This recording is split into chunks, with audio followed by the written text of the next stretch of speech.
you want to stop or intervene or anything like that, you know, it's good.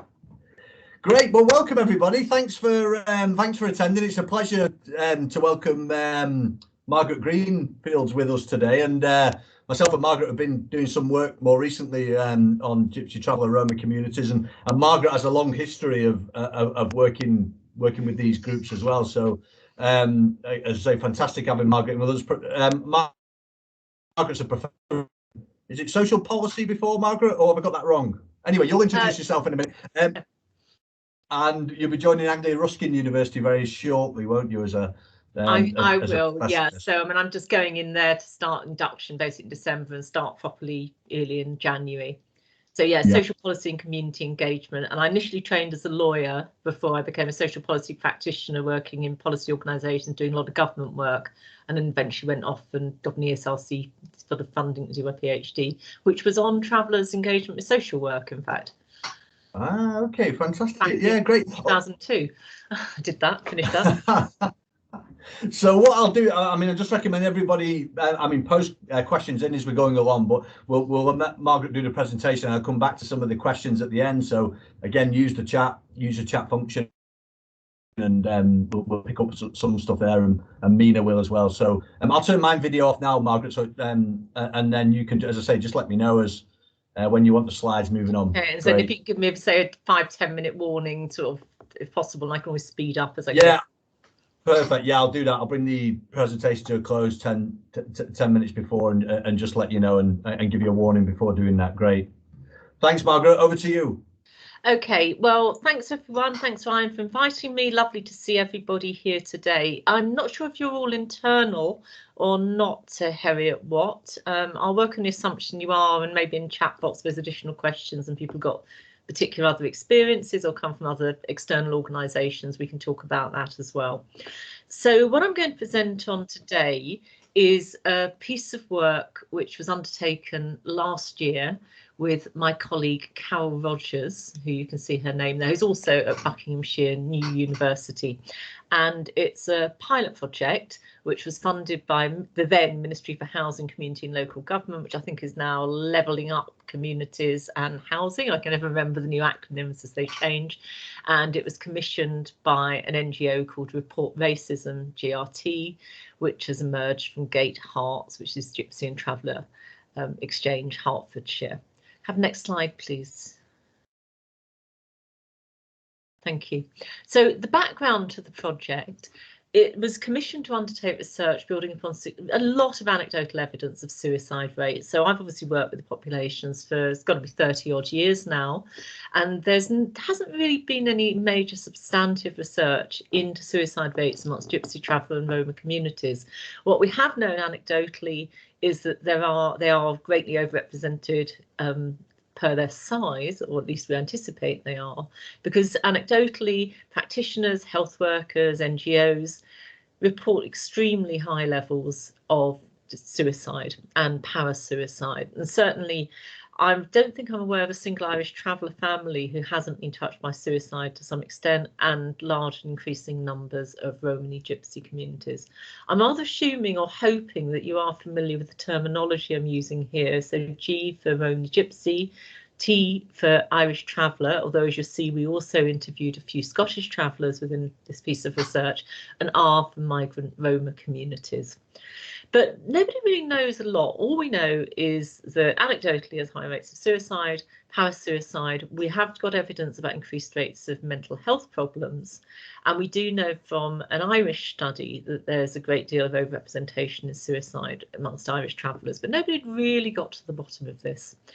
Traveller Movement, which is an NGO, and also the Report Hate GRT group, who commissioned us to undertake the study, had undertaken small levels of research. It was very much actually surveying the people they were working with, and it was very ad hoc, and I'd say probably not very scientific, but it was actually asking people, you know, what experiences they'd had of racism and discrimination. And we've got a lot of evidence and various research over the years, including certainly in England, Women and Equalities Commission reports. So we know that high levels of racism and discrimination, anecdotally high levels of suicide rates and suggestions that there was some sort of linkage, but nobody was quite sure how it fitted together. You'll see there that 4 years ago from Manchester, there was a major piece of research which actually evidenced that other BAME, Black and minority ethnic communities, who experienced at least 2 incidents of racism or discrimination had significantly reduced mental well-being. And so this was linked to depression, although again, they weren't particularly looking at suicide. And so within the community groups we're working with, people were pointing out with the high levels of discrimination and racism experienced by members of the Gypsy, Traveller and Roma community, there was probably going to be some sort of linkage around suicide. So we actually set out to try and identify an evidence base. So just to flag up, as I've said, there are 2 incidents of racism and discrimination suffered by Black, Asian and other minority ethnic victims, reduces mental health and well-being by 2.35% compared with people who haven't such experiences. What we do know is that Gypsies and Travellers talk about lifelong experiences of discrimination. You're going to hear a little more about this as we go on. And again, just to underpin this point, Gypsies and Travellers were identified a few years ago in a piece of research as the #1 ethnic group targeted in social media for hate speech. And I'm sure if you just think about things that you've seen on Twitter, other social media, you're going to be familiar with the way these groups are characterised. Next slide, please, Ryan. So what were our aims and objectives? It was a pretty sort of short scale piece of research, but we ended up extending slightly because obviously, as you can imagine, COVID had an impact. And we wanted to establish this preliminary evidence base to have an exploration about whether there is this ripple effect if hate crime does actually diminish mental health and increase for suicide and parasuicide. So this is what we set out to do, have a scoping exercise to identify incidences or repeat incidents of hate crime experienced by members of these communities. This is obviously self-reported, which is problematic, but it's the best we could do. To explore if, in the subjective opinion of respondents, there was an association between hate crime, poor mental health and suicide and parasuicide. And we also wanted to look at experiences of bullying and discrimination in educational environments, because this is a theme which emerges over and over from much research to actually talk about intergenerational cycles of bullying experienced by Gypsy and Traveller young people, less Roma because they haven't been in the country so long. I should also emphasise this was research undertaken in England predominantly, although, as I said, we did have some survey responses from Scottish travellers. But as we're located in England and the NGO who commissioned us, that's where most of our contacts were, which are how we did the reaching out to community members to participate. So the Scottish environment, I don't know a huge amount about, and it might be worse. And there's some shocking findings from the few Scottish travellers who participated in this. Next slide, please. Okay, so what do we do as methodology? We undertook a literature review, and as Woody alluded to, there's actually not a lot on experiences of hate crime of Gypsies, Travellers and Roma. And we've got those sort of couple of small scale, not even really large scale reports. I mean, it's more there's some case studies and actually saying members of people who are accessing our services have told us that there's very high levels of hate crime, very limited reporting as well of hate crime. And in fact, Gypsies, Travellers and Roma were until very recently not actually included, and in many police services are not included as a category of people who can report an incident. You're more likely to find them as populations recorded as perpetrators. So actually, I've done some work for police forces and with sort of some of the national or English, I should say, leading agencies, and what we found is there's often a drop-down box of perpetrators that has those communities, but they actually don't appear under victim groups. So there's limited literature. We had a look at it. We took a social media analysis, and we worked with some students who came in on that, and over 2,000 plus items were examined by looking at Facebook, Twitter, Snapchat, a range of sort of social media settings. We put out a survey. Now, we distributed this on Twitter, we distributed it via NGOs, personal contacts, so it is self-selected, but we had 88 responses back. And given this was a pilot and it was done during COVID and there were quite some challenges, we were quite pleased with that level of response. We carried out a few interviews, not many, but again, I'm emphasising it's a pilot. And this was on a one-to-one basis by telephone, or I think I got in one face-to-face interview before lockdown, and the others were through Zoom. So again, that limited who we could access during lockdown and COVID, or we might have had slightly different findings, although we have had our reports validated. We've taken it out to communities and presented, and people say this feels accurate. And we had 3 focus groups with 19 people in total. We were supposed to be going into schools as well, and we actually got that set up, and of course we couldn't do it with COVID. Yeah, Alison, I'll respond to that in a bit, thank you. So yeah, we were set up to go to schools. We were going to go in the south of England, fairly near the university, and we were going to be in East Anglia. So again, you know, largely southern England. We were also trying to get into a Welsh school, and we were en route to do that. And then COVID locked down, so we couldn't go in. And those workshops would have actually been talking to young people from those communities about their experiences, and also children who were not members of the Gypsy Traveller Roma community, to explore their stereotypes and whether they'd heard negative stereotypes or witnessed bullying of young people from those communities, and to try and identify what emotions were triggered by this and whether this had an impact going forward. So we had a psychologist lined up to work with us on that, but it was abandoned. Next slide, please. Okay, I'm afraid this is not actually the best slide. I mean, you can, you know, need to go to the report more to see better, but you can see there's a sort of demographic breakdown. And it's divided, as I said, there's 88 people overall. We've got a pretty good spread, so bargees or boaters, because increasingly people are including boaters within research. They're not an ethnic group, but what we have discovered is there are incidents of challenges in access to health and education, and also you'll see some limited types of hate speech which are operationalised against them. So increasingly they're within that rubric as our showmen. The largest categories you can see were English, Romani, Gypsy, and that again I think is partly an artefact of the networks we had. And there's a reasonably, you know, wide age range. We've got from under 20 to over 60.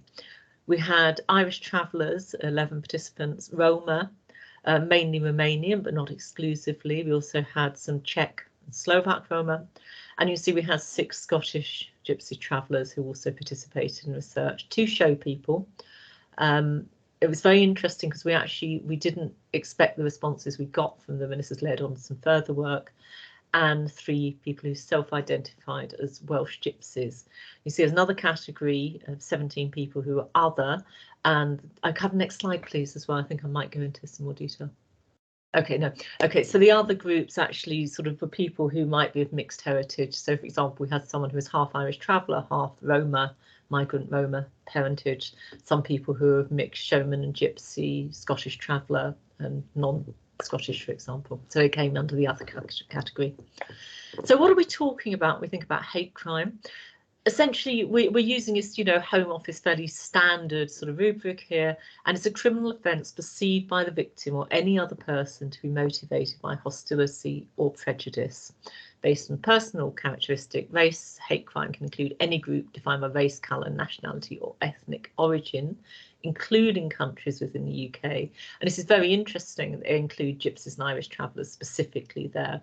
And this, from our conversations with people in government departments, is because it's an explicit recognition of the levels of hate crime incidents these communities experience. So although there's limited data, it's widely recognised that they actually are often victimised. Next slide, please. So we've put a few quotes into this presentation. I mean, there's far more in the report if you want to access the report at some point. But this is just a sort of, you know, an example from a Romani Gypsy young woman. And you see here she talks about these derogatory terms about they're so ingrained, people don't even hear them anymore. And therefore hate speech, it can be something which just occurs in so many settings, it's completely normalised. I've sat on the bus and heard sort of commentary, particularly after sort of programmes such as My Big Fat Gypsy Wedding.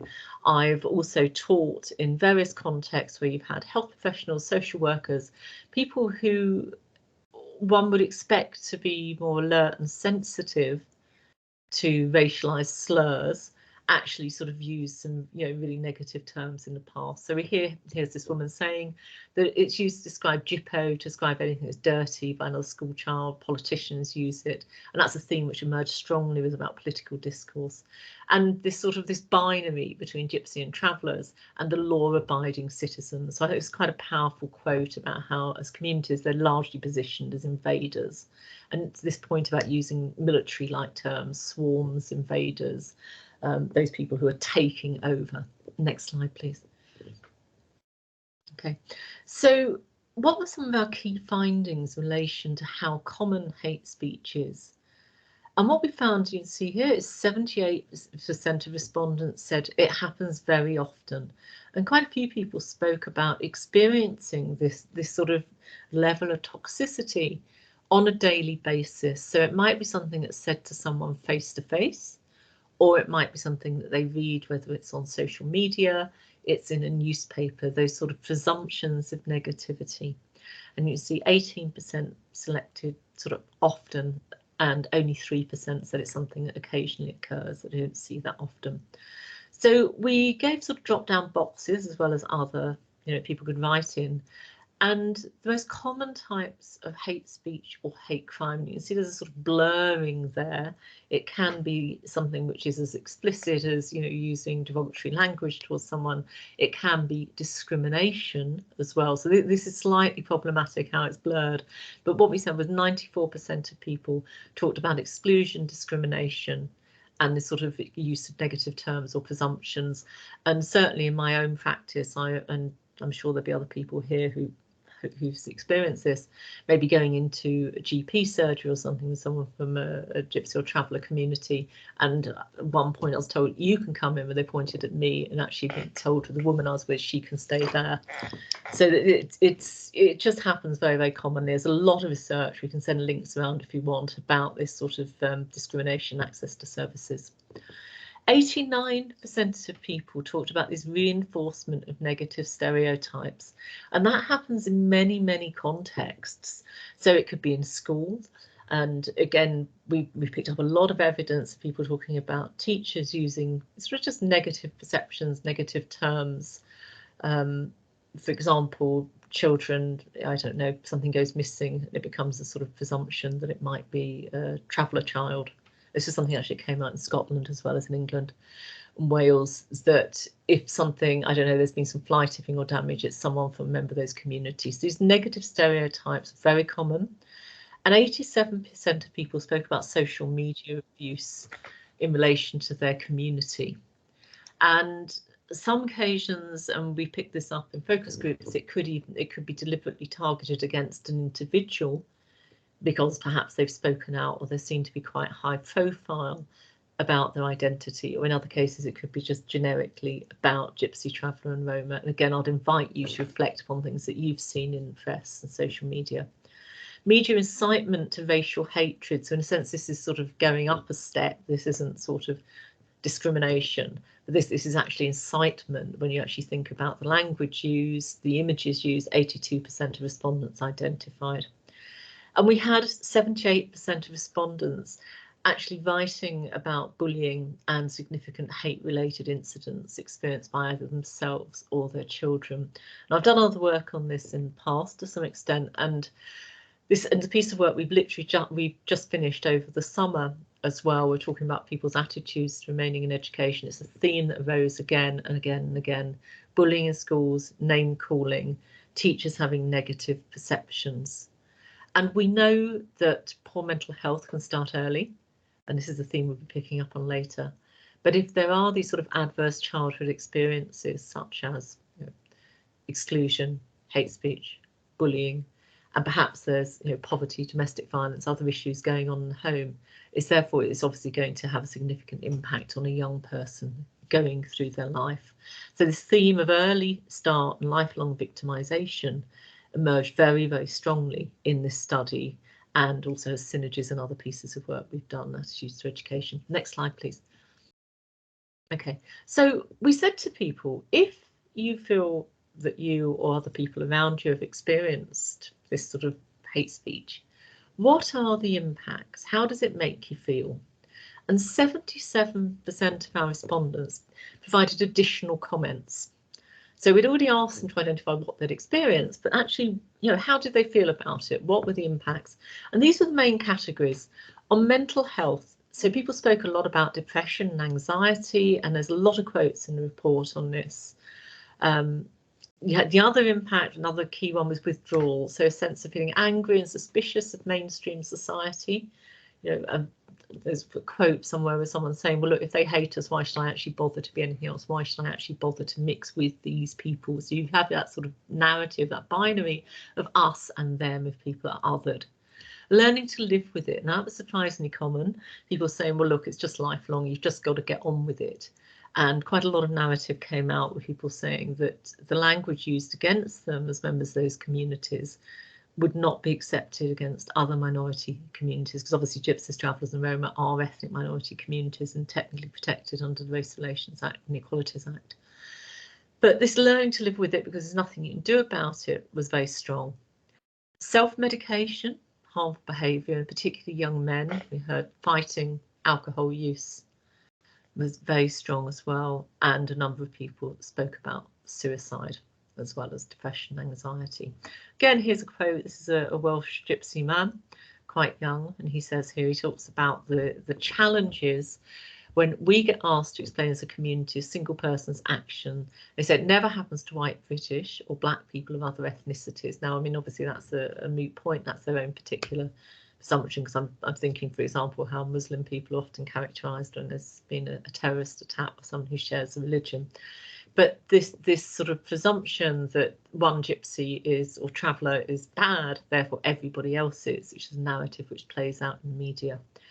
And he speaks about, he uses the term framing, but what he's actually saying is there were some robberies, so therefore it might have been, you know, either nothing to do with any member of their community, or it might have been someone completely different.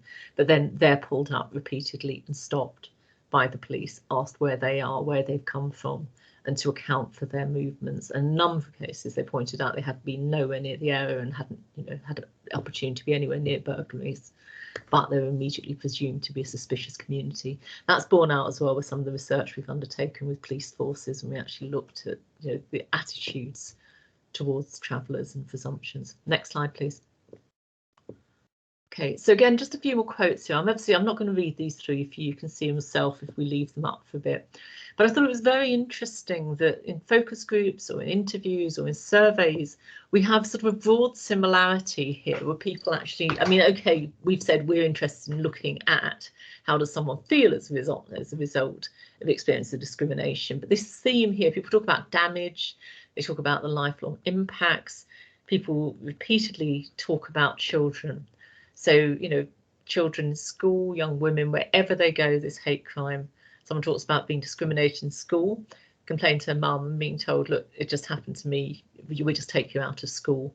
And that's a theme which has emerged strongly from other educational research of people actually withdrawing. So if you think I identified earlier this withdrawal from society, that has implications too in relation to educational attainment. And these, as you can see, they're from different communities, people who are Irish traveller, Roma, but they come up with this same sort of theme, this perception of travelling child sits down, that child makes smelly gestures, gets up and moves away, the sense of being depressed, being treated in a different way, not seen as an ordinary person. So there's someone here, the third quote talks about their chuck slurs and threats around. It means nothing, but it gets you stuck in your head. It means you don't want to let on you're a member of that community. Right. Next slide, please. So we've talked about how sort of common this is. And so here's the theme on just incidents and experiences. So I've mentioned literature, and we've seen from the literature of online hate speech, and this was a particular piece of research 2014, that they were counted as being #1 targets of online hate speech and 15% of all racist or discriminatory slurs overall. And the literature generally bears out the fact that there's often little response to it. People don't sort of step up and challenge hate speech or negative perceptions about members of the community in the same way they might if they saw someone using an appalling racist slur, for example, someone who's black or Asian. And this obviously, not only does that have implications in relation to how members of the community feel they relate to people from wider society, that sense of, well, no one's going to step up or look after us or speak out on our behalf, but it also means it spreads. So if there's often not a calling out of negative discourse, then people might perhaps just, you know, however misguided, be unaware of the fact that they are being offensive. There's even less awareness, and this again is borne out in a number of pieces of research, that members of these ethnic groups are protected under the Equalities Act. But typically, media representation, popular tropes refer to them as having a problematic lifestyle. And we know from whether it's MPs, politicians, newspapers, there's often this thing of people actually choose to be nomadic rather than it's actually a cultural tradition. People have chosen this. They could just go and live in a house and everything would be fine. But we know again from a range of other studies that if people do move into housing, they're still likely to experience hate crime, hate speech, and in some cases it could be things such as having firebombs thrown, for example. So Gate Hearts, who commissioned us, and said they're funded by what was then the Ministry for Community Housing and Local Government, and they had a pilot study to report racism. And this is because of the anecdotal evidence. People were very unlikely to report incidents of hate speech or crime to the police, and we'll show you later why that is. So they set up a sort of pilot report racism study, which meant it's third-party reporting, as is can be used with a range of other communities. And they had 172 reports over, well, you can see it's quite a short period of time, April 2019 to February 20. And of these, predominantly, they were people being sworn at, abusive attitudes, stereotypes, things which sort of blurred from discrimination through into full-blown hate speech, and including some attacks. So, for example, windows being broken on trailers, threats to kill or firebomb, for example. What also was found was there was a major peak of cases submitted to Report Racism website after the broadcast in April 2020 of a dispatches programme. And I don't know if anyone saw that, The Truth About Traveller Crime. It's been there's been a major complaint to Ofcom about this, who found that there were a number of failings, but it didn't completely breach the standards. There were 45 reports as a result of that broadcast, or in that month, where people reported sort of hate speech used against them, and then saying, well, look, we know what you're like. For example, we've seen this programme, or it being mentioned in a way when someone's being discriminated against. And again, you said there were 92 additional cases over that period of time. Have the next slide, please. Right. So I've spoken here about the high levels of hate crime experienced by members of these communities. I've identified that people often don't recognise them as ethnic minorities, and that there just seems to be this normalisation. And in a part of this, it seems to lead to this complete lack of trust. Oh, yeah, thanks. Yes, I'll try and deal with questions later. Lack of trust in the police. And so we asked people, why do you not report hate crime or hate speech or incidents of bullying or discrimination? So we were looking across the lifespan. So it could be, who would you report to? Why, would you or would you not report? But only 10% of people felt they would make a formal report of hate crime or hate speech. And the reasons given for this, you can see, like, most commonly, is people said it just happens all the time. It's just something we have to live with, going back to that theme of coping with it, living, feeling depressed or drinking or whatever, as a way of dealing with this this level of toxicity. And people typically felt that it was just not worth making a report. It was so common, it was something that they lived with. So we've used in this study the title Hate as Regular as Rain, and that's a direct quote from someone who said it's just there, it's regular as rain, it just happens all the time. You can't tell when it's going to happen, but it's there very frequently, like the English weather. You'll see that over a third of people, well, between 35 and 38%, and this varied slightly. So I think it was Irish travellers were most commonly at 38%, said they had no idea how to make a report or to whom they would make a report of hate crime or hate speech. And 35%, I think, of Romani gypsies. So it did vary, but around, a third of people said that even if they did experience something like this, they just wouldn't know how to go about complaining, or that it would be too much bother because they actually wouldn't get a result. And here we've got a showman. So we've used the term showman, which obviously it sounds masculine, but this is a preferred term for members of this community, whether male or female. They haven't identified if they're male or female or agender or transgender. They've just sort of ticked showman, and they're between 51 and 60 years of age. And they talk about this fatigue from reporting before and no consequence. They make this point about police being just as much part of society as the perpetrator. And that's a theme that's emerged again in other studies, and also from work that's been undertaken with the police, who actually sort of quite often, not always clearly, but do quite often subscribe to some of these perceptions. Next slide, please. Okay, so here you can see as a screenshot of why people wouldn't report hate crime or hate speech, and this is looking explicitly at the police. And these are the sort of standard National Crime Survey type set of questions. So we've just replicated this across in relation to reporting. And you see here, around 27% said that they'd feel ashamed or embarrassed.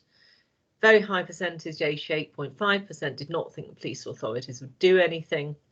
77% is just too common to report. I've mentioned overall this figure, when you actually collate the categories, 37.9% don't know how to report. 34% thought it'd be too much trouble and didn't think it was serious enough to report, was 26.4%. Now I mention that because some of the cases that people told us about were actually things we'd think, well, if someone broke my windows or threatened me, I would probably, I'm sure I'd go and make a report. Whereas people said, well, we were going to move on, or we've had this all the time, therefore it's not serious enough. Next slide, please. Sorry, excuse me, I have a drink. This is very important. Media influences, and I've already spoken about this to some extent, but what we found, and again this wasn't really surprising, is that there's this very complex and really quite toxic interplay between media, mainstream social media, and also staff within statutory authorities and services. And I mentioned earlier that at times over my career I've given lectures to people who are going to be frontline practitioners, health, social work, and have been quite taken aback by the attitude, shall we say, that people have experienced. And I can give you an example actually, which came to light just a couple of days ago, where someone was looking for resources on education for travellers, and they searched the local authority site and it said no resources found, you might want to check child abuse. So they actually sent this and it sort of went out on social media. So this sort of equation, travellers are neglect and child abuse, rather than actually educational resources. So you can see if someone actually, if there's this sort of presumption just coming up through the sort of metrics that are used in searching, in search engines, it's going to have some impact. We're going to have social workers, health practitioners who are exposed to this. I've also undertaken research where I've spoken to health practitioners about their attitudes. And although people will often attempt to become more open-minded, there's quite a lot of recycling of common tropes as well around dirt, fear of going onto sites, etc., etc. There's this general agreement that service providers are exposed to these sort of racist stereotypes, and it can then create this cycle of institutional racism. Respondents also repeatedly and very clearly emphasise that there are these spikes in hate speech and hate crime, which are often linked directly to where there's been a broadcast of some type which has used these negative tropes, or you have politicians using particularly hostile language.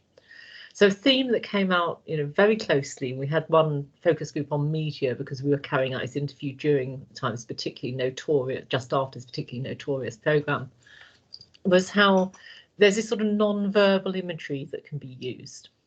Now there was quite a well-known court case about this a few years ago with My Big Fat Gypsy Wedding, which some of you might remember the poster of the young boy looking quite aggressive, a little boy about 6, sort of wearing a flat hat and sort of like, fists up. And it was actually found during the case and the investigation that the focus was actually set up. It was, deliberately the child was used in a particular way, that young girls were very sexualized in the way they were actually posed as well, and that the photograph was very much cut and cropped to give a misleading impression. And so this is something that's come out, frequently. People talk about the tone of images. So often there's this sort of, this presumption of dirt, negative behaviour, criminality that can come from the visual images. And someone talked about it as being a visual nudge to people reading about the communities and feeding into these perceptions. We know that there's this sort of intergenerational long-term impact as well, because we interview people who spoke about people they'd maybe been neighbours with. Let's say someone's living in a house, because don't forget around 2/3 of Gypsy, Traveller and Roma, Roma overwhelmingly, but Gypsy and Traveller communities do not live in caravans, so that's always the presumption, 2/3 are living in housing.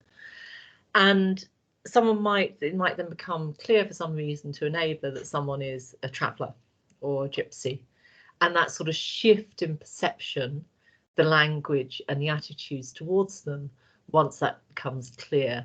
And I undertook a very poignant interview with someone who talked about a neighbour they'd lived alongside for years, who sort of knew they were a gypsy, wasn't too bothered, who actually was then talking about people like them in the shops and turned away from them. And she said she'd known this woman for years, thought she knew her, and then after this television programme, within a few days, she said it felt like being sort of punched in the face by the attitudes, the shift.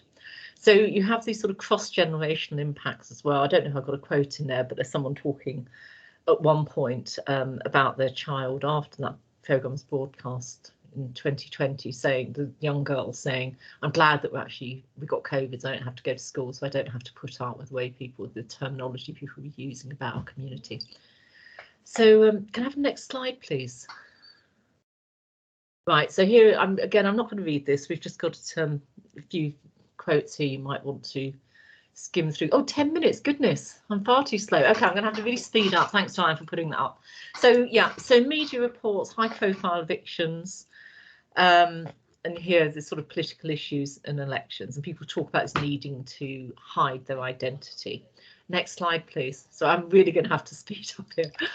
So education experiences, we talked about bullying, and 78% of people responded to this as being the most common form of hate speech or crime that actually experience. And I've already spoken about poor educational outcomes. I think it's worth just flagging up again that members of this ethnic group have the poorest outcome from any other ethnic group in the UK, so far below sort of national average in terms of outcomes for Key Stage 4, for example.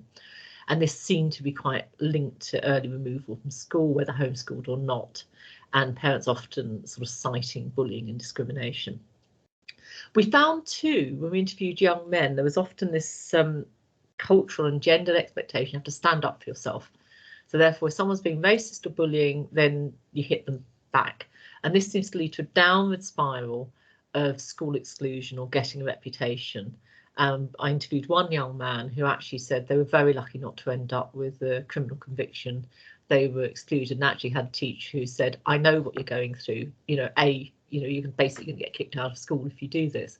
But B, there's other ways. Just get your head down, get through. And this young man did manage to achieve, and he actually subsequently went on and did a degree. But he talked about the sort of relentlessness, really, of people going, oh, you think you're tough because you're a pikey type thing. Excuse me using that offensive term, and therefore getting into fights. And again, we've mentioned adverse childhood experiences as a precursor to poor mental health. Next slide, please. Okay, again, a few quotes here. Yes, so that's that quote I mentioned about the young girl who said they're glad not to be in school because of the coronavirus and dispatch programme. So I won't read these two. I mean, I'm happy for you to have these slides later. But and here again, the allusions to self-medication, drugs, alcohol as well, to deal with that sort of sense of toxicity, low self-worth. Next slide, please.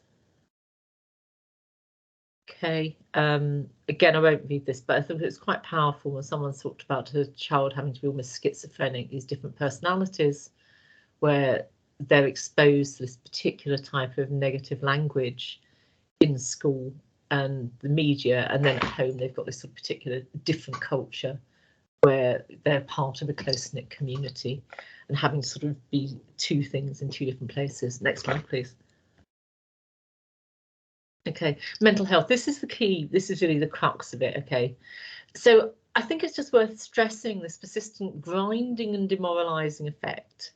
The fact that if hate speech, if this discrimination is as regular as rain, that people experience it day out, day in, day out, you can imagine the sort of emotional well-being, and I'll refer you back to that point about 2 incidents of hate speech or discrimination can have a deteriorating impact on someone's mental health and well-being. If people are exposed to this on a near daily basis or very regularly through your life, you can imagine that it's going to have quite negative impacts. So 77% we said gave some additional comments, and I won't repeat these again. We've talked about this mental health and depression and anxiety. So if we could perhaps move on quickly, please, Ryan. Thank you. So picking up here on one of the themes, we said some people have mentioned suicide. So we asked NGOs, so organisations, about their service users.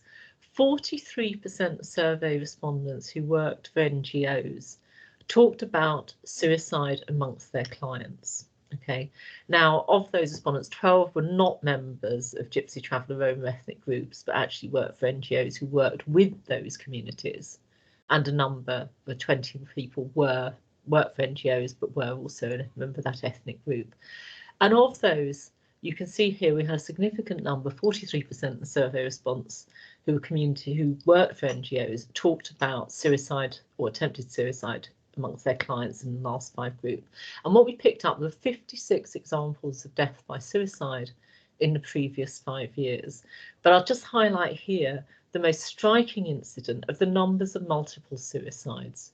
So we have 3 respondents spoke about 10 deaths by suicide amongst their client group. Now, these are not groups who are always doing national level work. These might be in particular localised areas, Southeast England, areas of Wales, East Anglia, for example. So we're not talking about large national groups. So you can see how, what a high level of suicide people encounter. So these are their direct clients using services. And you can see the greatest numbers here are 5 deaths or 10 deaths. Next slide, please.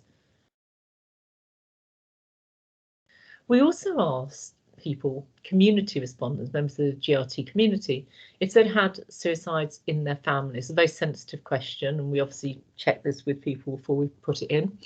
And of these, so 39% of members of the Gypsy, Traveller, Roma respondents had family members die through suicide.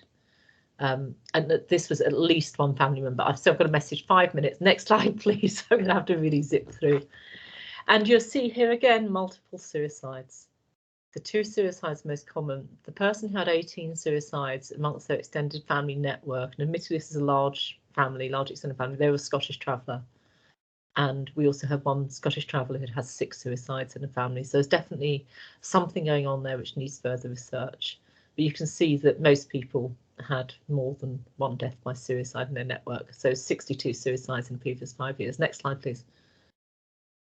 Okay, yeah, well, this one was just a case study, and someone spoke about a young person who actually, after the dispatches programme, they obviously you can't say it's 100% linked, but they said it brought back something for them, and that night after watching it, he tried to kill himself, so he didn't want to live again. And they talked about the implications of if these programmes are broadcast again.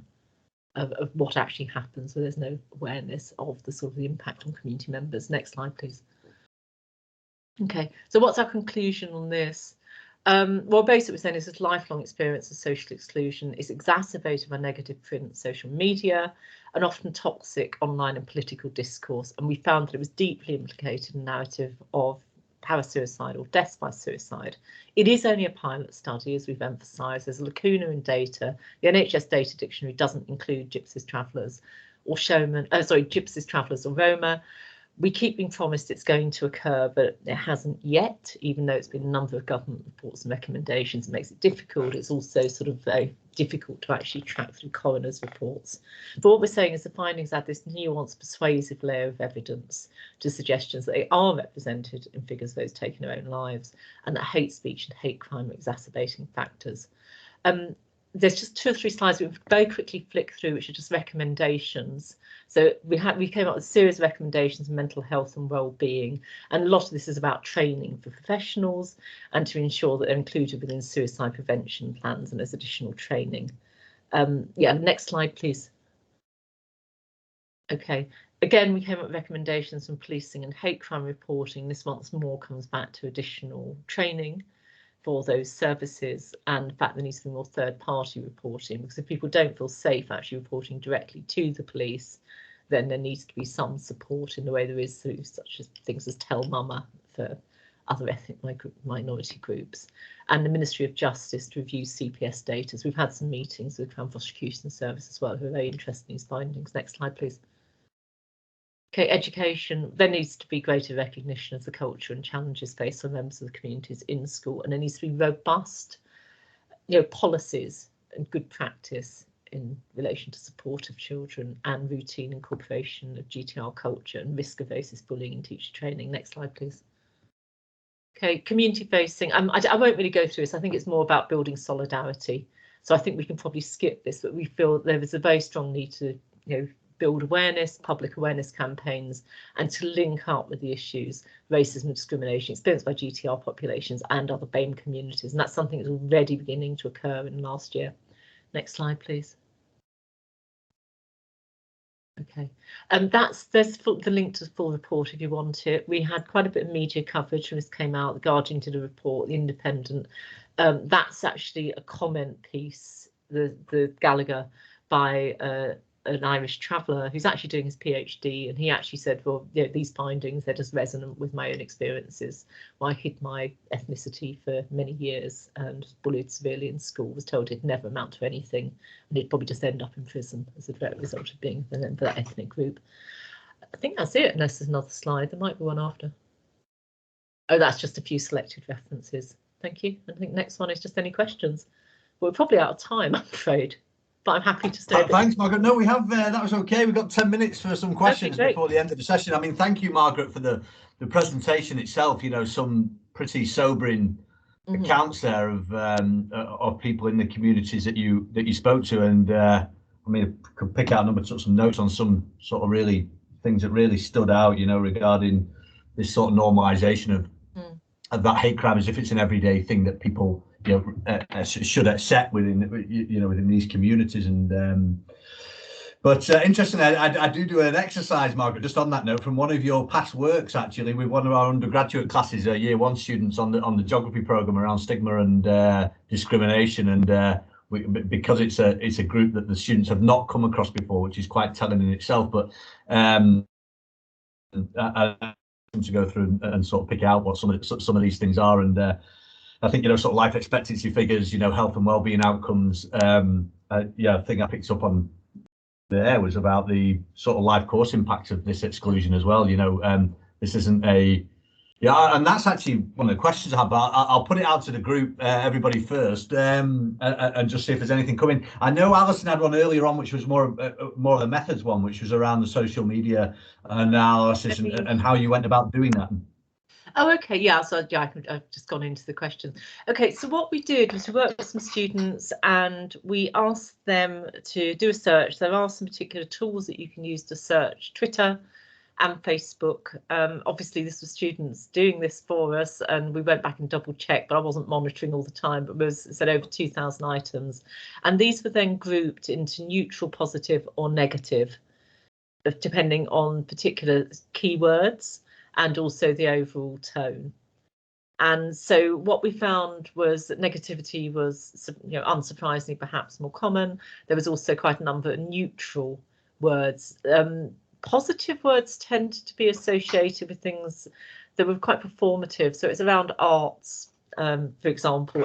People are so musical, they're so artistic. Again, it's those sort of quite racialized stereotypes. The negative were largely to do with crime, dirt, disease, rubbish, children not attaining in school. But this is often sort of very much divorced from the sort of broader picture of what was actually occurring for people in exclusion. So it might be their children drop out of school, but it wasn't actually, let's look at some of the other things that are going on we've been talking about, such as racist bullying. So it was very much seen in isolation. This is a deficit model. Linda's got her hand. Oh, I'll let you chair. Sorry, sort of Ryan. I was just starting to chair myself. That's okay, Margaret. You carry on. Linda. Hi, everyone. Thank you very much, Margaret, for a really informative presentation. I just wondered if you had seen some of the resources that were developed by NECOP. which is a local organisation that worked with Gypsy Travellers. I must say, because we were focused very much, we were predominantly just looking at the general media and sort of the literature. A lot of that was more national policy based. I'm aware of NECOP. I'm not directly familiar with the resources, but I think it's absolutely wonderful that there are more, and we're very happy to know more. But obviously I tend not to work in Scotland, I've got to say. Okay, I'll just try and find the leaflet, because it was a leaflet written for healthcare professionals and social workers, and it was a really impactful leaflet that just challenged people's views. If you directly. could put that in the chat box, and it's amazing. Great, actually, that would be funny enough. Actually, the seminar I did this morning, so we had a 3.5-hour event about the Gypsy Traveller Roma Showman and Boater into higher education, which is something we coordinated working with community members. And there's one Scottish university who's already signed up, 3 or 4 others who are interested in signing up. And a lot of this is about representation, inclusion within curricula, and making sure that there are accurate representations as well as data gathering. But we had someone who was Scottish who took part in that workshop, and they said, you know, is this information, are the sort of tools you're suggesting transferable to Scotland? We said, absolutely, you know, this is about monitoring, it's about curricula, but it's really getting buy-in from institutions and professional organisations necessary. Thank you. See, someone else got a slight hand up, but I can't see who it is. Yeah, thanks, Linda. I didn't know if you got the link to that. If you could pop it in the chat, that leaflet you're referring to, if you can, but or we can pick this up outside, can't we? Sorry, Alison McFadden. Sorry, I don't want to hog the questions, but it kind of that conversation leads on. I was going to ask about training, Margaret, because I know a lot of your recommendations are about training, and it's just, you know, all our reports, I think, always recommend training, but it's like, do we know what kind of training works? Because I think there's a lot of training goes on, but whether it actually hits the spot is another. That's really, really interesting, because I did, and I can't talk about it hugely because it was a confidential report to a major English police authority, and that was because of a court case, so I can't identify or say too much. But we did some work with the police officers, and that subsequently led to me being involved in some other committee work at sort of, well, it's not national level, is it? Because I'm in Scotland here, as it were, virtually, so you've got a slightly different context.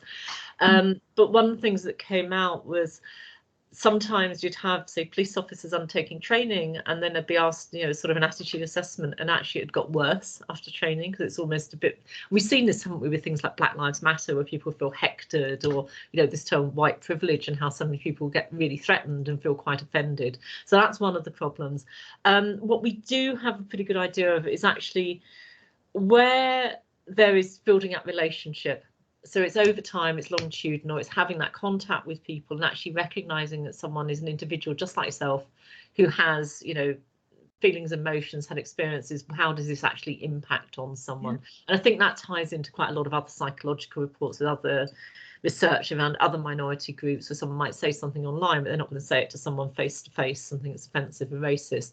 So in a sense, if you can always put a face to someone, then it becomes hard. Even if it's like you don't know someone, you might stop and think, oh, but I know that gypsy or that traveller up the road, and they're not like that. So it can actually act as a bit of a break. Certainly, we would argue that despite all these really depressing reports and evidence, that there seems to be some shift in attitude a bit actually since Black Lives Matter. And I think some of that is to do with increasing solidarity between communities. And that was, as I said, one of our very strong recommendations about building networks of solidarity.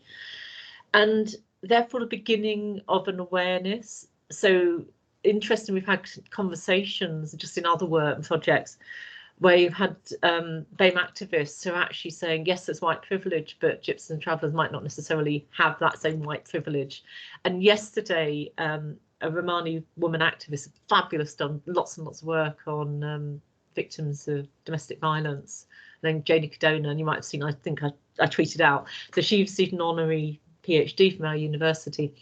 And so I read the citation, and after it, the number of people who came up who were visibly BAME students or family members and shook her hand and said, thank you so much for that. What a great story. I had no idea about your community, or it's actually changed my attitude. I thought I knew about your people when I actually heard her give her acceptance speech. It was really striking. I mean, it must have happened to about 30 people came up and spoke to her while I was with her after the award ceremony. We've done some quite powerful training with Makeup again, with student nurses, our child field, using a kind of theatre approach. Okay. But it was only for, it was only like 8 students at a time. And like, how do you scale that up to 400 adult student nurses? Well, my theory, and I've said this, I mean, I've been saying this for years, and I'm sure you have as well. And it's sort of one of those, it's almost like becomes one of my go-to recommendations, is actually within the curriculum. And that's why we can get into universities. So it becomes something that is embedded within the curricula. The vast majority of people are not going to knowingly use a sort of racist epithet, someone from another community, and they're going to go to uni people, they're going to meet people, they're going to do their training with people in diverse communities. And if they don't know someone so well personally, they know that it is outright wrong. It's morally and ethically wrong to refer to someone like this. And so I think we as educationalists, we very much have a duty to embed within curriculum. And that's one of the streams of the pledge. So I know I'm banging on about that as well, but it's one of those things we talk about. Yeah. Thanks, Alison. Final question, a quick one. I've got my questions here, Margaret, but I mean, again, we can pick these up outside. But Ruth. Hi there. Greetings from Victoria, British Columbia in Canada. Gosh. I enjoyed your lecture. I have a question about how much you think policy has to do with making an impact. I hear what you're saying about training, but what do you think about actual policy, sort of enforcing some changes in either in attitudes or just in the way that programs and services and even policies themselves are sort of developed and implemented? Right. I could probably talk on this about 3 hours, because as I said, I'm a policy practitioner by training, and so I worked in doing a lot of Westminster and policy type stuff before I became an academic. I'm a great believer in a combination of carrot and stick, but if you just use the stick, then people, as we said a bit with the police training, people are more likely to withdraw. But I think there needs to be meaningful policy which is co-produced with community members, that learns the other lessons. It also draws those parallels. So saying, for example, Black communities, Asian communities, other minority communities, Indigenous communities in Canada, for example, have had these experiences, what has worked. So I think there needs to be, international transfer of policy, but it's not a case of one size fits all. It needs to be co-produced. I was in a meeting actually with the Office of National Statistics, one of our, sort of big government departments a couple of weeks ago, and we were having a conversation, and I was saying what we need to be doing as well is talking to policymakers to say what gets in the way of you implementing meaningful policy. We have got so much research. I mean, okay, this is pretty new research because no one's really been doing this piece of research before, but we got a lot of research that talks about negative health impacts, it talks about poor education outcomes, it talks about, bullying, whatever. What gets in the way? And I think there needs to, political will is one of the issues, because Gypsy and Traveller at the moment are not vote winners. In fact, I've spoken to people, local authorities, and they say it's the one thing you can guarantee: the phone will be ringing off the hook as soon as like a traveller encampment rocks up. We're going to get so many complaints, so many people instantly on it. And again, people talk about this fear of violence, crime, and all the rest of it as if they see a solitary caravan or something. So it needs to be working on political will. It needs to be educating politicians. In the past, there has been sort of incentives financially, for example, for local authorities to provide caravan sites, and that's obviously one part of the equation only, but caravan sites for nomadic travellers. And people a lot of local authorities have tended to subvert it. And although there has been policy that says, yes, you can impose on a local authority the responsibility to do this, it was very, very rarely used. So I think it's a combination of policy, it's a case of carrot where necessary, to actually help, which could be financial implications during times of great austerity, but there needs to be political will, and there needs to be clear monitoring. And one of the things is there hasn't been that many voices speaking up for this community. So for some of the other main voices, particularly since Black Lives Matter, I think have been a lot more powerful and heard for perhaps the first time, but are heard. And therefore having this network of solidarity between communities will hopefully begin to shift some of the discourse, but it's a very slow process. Hope that answers. Thanks so much. Thanks, Margaret. Thanks, Ruth, for good to see you again as well, and for a great question. Thanks everybody else for attending, and we've got people in India, Margaret, as I say, British Columbia, Victoria. So you got an international audience in today. Now, actually, so an international audience. How many people do we have? I think it was over 20 at one stage, but yeah, and we record it, so we'll make it available, as I say, if that's okay with you, and your report link, and we'll distribute that. And yeah, really appreciate it. Thanks, Margaret. That's fantastic. Thanks, everybody. Hopefully, see you at the next Urban Institute seminar. See you soon.